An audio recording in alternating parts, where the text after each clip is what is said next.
Whoa, video. Yeah, I probably need some light. Yeah. Well, the hell with it. Yeah, too much trouble. I might blow up something. Anyway, Hostile Day has done another one of his less than brilliant videos, but he's good at this clerical work. he'd be a good clerk. He's good at nice orders of the stuff here, underlines things. Very nice, very nice. But his overview is just, just crap. So anyway, let's play a little bit of this part. And I think this last one seemed heavily metaphorical. Okay, so he wants to dismiss some of these arguments or premises, this evidence of a problem. Houston, we have a problem. It's basically the statement being made. That life isn't some kind of freebie, that there's a question to its efficacy. The whole functionality of the system is being questioned. And these are the evidentiary statements that support the argument that there's a problem here. And so he calls this metaphorical. Precious commodities controlled by crude forces. Now these seem pretty explicit statements, okay? And so, I mean, it doesn't take much to imagine precious commodities. So the argument is, obviously, that sentient beings are precious, that their welfare is important, that it's not insignificant. And later in this video, he's going to play video of robots and claim because the robot goes, ow, ow, that hurt me in my circuitry, that somehow it's having a feeling, that somehow it's now precious. Now it's precious. Its welfare matters. If it was on the gurney next to the human and we were going to torture something, we couldn't figure out which one would really be feeling the pain.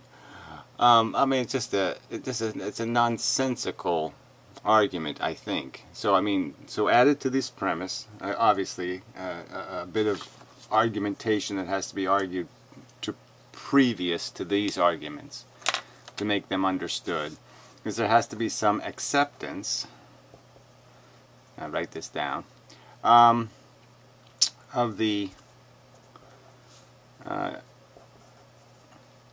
distinctive function, distinctively qualitative, no, value rich, I don't know, I'm going to put value rich.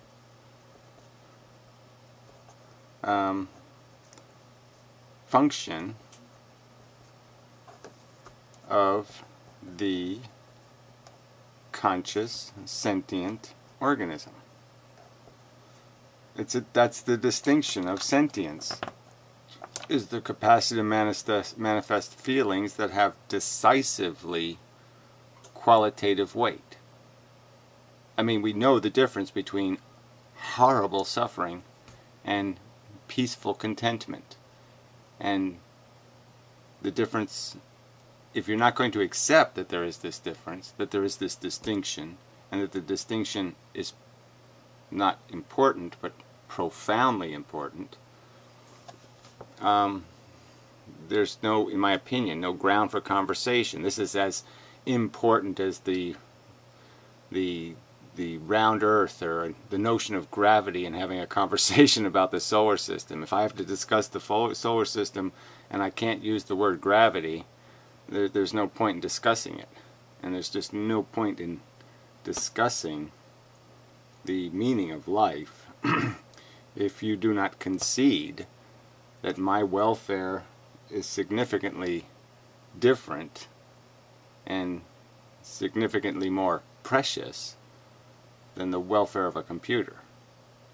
That a computer feels nothing. It cannot, by any rational definition of the word harm, be harmed. It can only be mechanically broken or destroyed, which means nothing.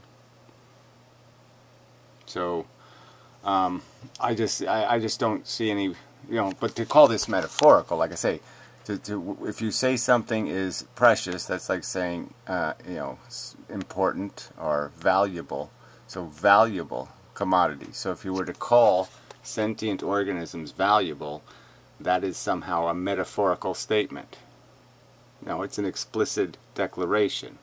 You either accept it or don't accept it. If you don't see the value in sentience, if you don't think sentient organisms are more important than the rings of Saturn, I don't know, the welfare of them. If the rings of Saturn blew up tomorrow, how would it matter except sentient organisms might be emotionally disturbed? But otherwise it wouldn't mean it can't mean anything. Can't be a meaningful event. Because it has no meaning gravity, because it has no sentient welfare. And if you can't understand that, I have no hope for you. Why are you arguing with me? Because we do not live in the same universe. We do not live in anything called close to any kind. We don't have the most fundamental references are in contradiction and conflict, and there's no point in having a conversation. So if you're not willing to concede to me my point that sentience is important, then we have nothing to say. Controlled by crude forces. Seems an explicit, direct statement, nothing metaphorical about that. Crude force, that's a metaphorical statement. It's not metaphorical, it's a description of what it is. They're crude forces. They have no elegant understanding. They have no capacity to do 2 plus 2 math or, cancer is bad math. They can't do any math.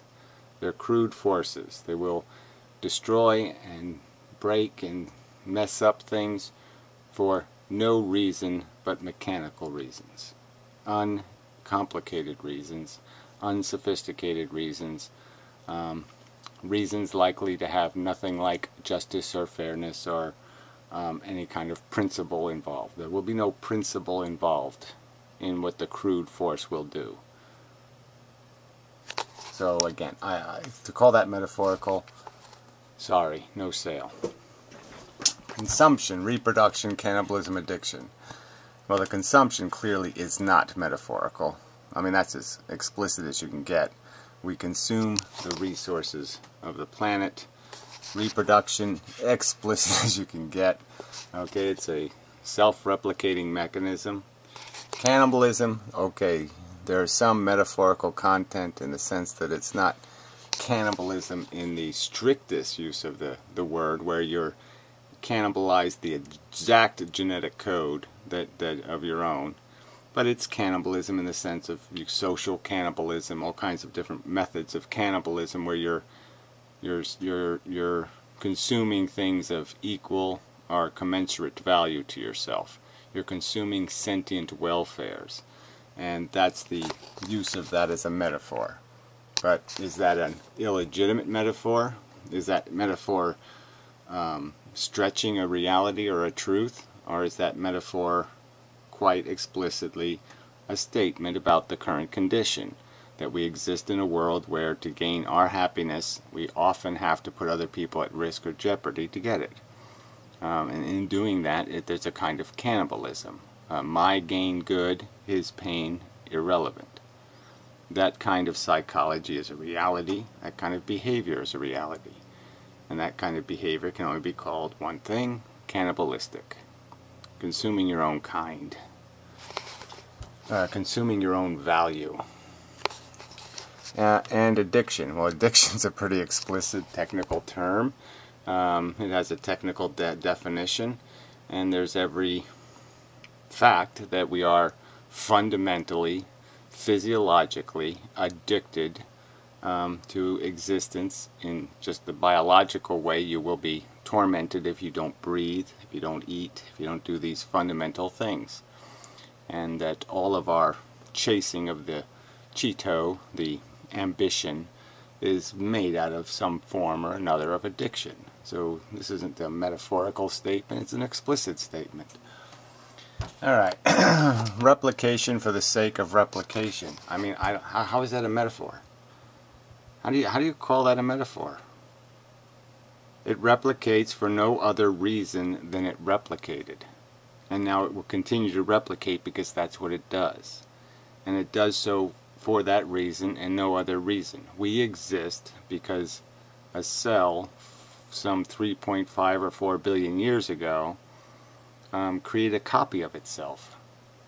Not because it did on purpose, just because its structure was bombarded in a certain way, it was reformed into a certain configuration, and that configuration caused it to divide and create two living organisms. And to do so in a way that was sustainable, in that the new organisms would grow and do the same thing, divide. And that's the entire reason we exist, is because chemistry slipped on the banana peel of replication. There's nothing metaphorical in this statement. It is replication for the sake of replication. Yes, built into that statement is some unicorns didn't do it, God didn't do it, magic dust didn't do it.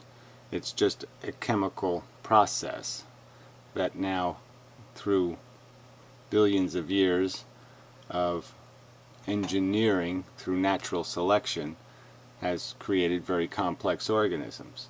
But the fundamental process is still sperm and egg, and more importantly, eggs dividing. No metaphor there. 15. Life. We are insufficient, inefficient, and of poor function. I don't know if exactly, I mean, I say it's insufficiently efficient, but the same difference. Yeah, so he doesn't like the conclusion and claims it's a metaphor. And again, this is a clear word. Efficiency is a clear concept, and clearly the implication is that this efficiency is going to be decided or determined through some value weighing, and we must weigh values. You know, yes, of course, that's what you do. You weigh expenses to profit, and that's how you decide whether you have an efficient scheme. Is, do you gain benefit?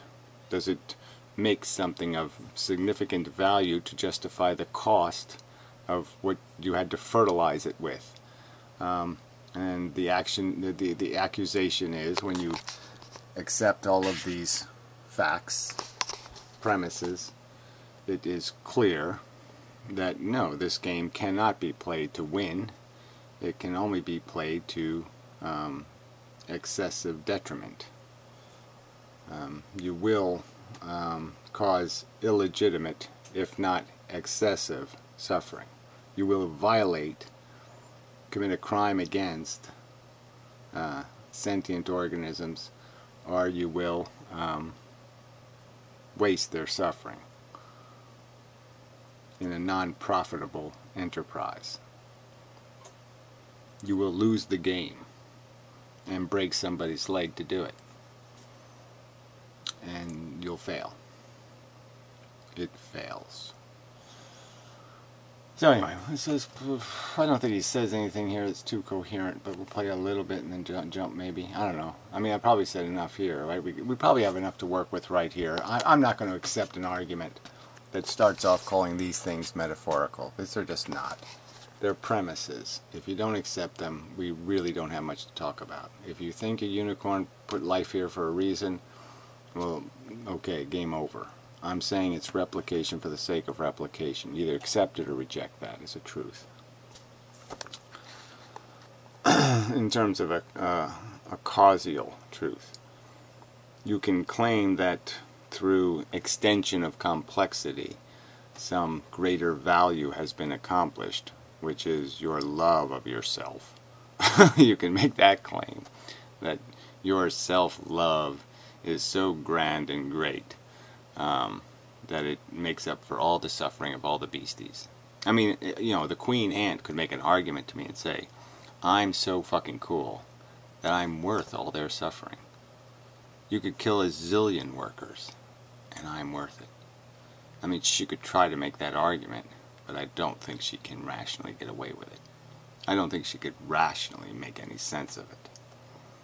So, the fact that deluded humans, who are substantially propagandized into marching in the parade, think the parade is a good idea, is a consequence and an evidence of delusional thinking.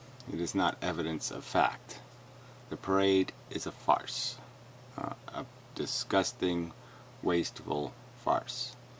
I mean, if you really did have like a St. Patrick's Day parade, and many children were killed, I think most people would say, let's not bother with that. You know, this is a little bit stupid. What are we doing this for again? So you can all get some ego points as you stomp and trample victims? Yeah, no sale.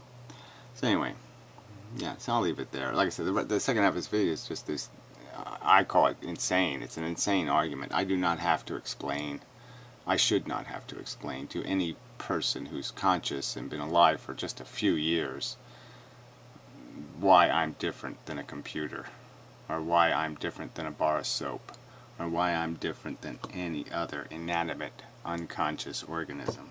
Consciousness is all the difference. Physically, I'm nothing. The engine is creating consciousness.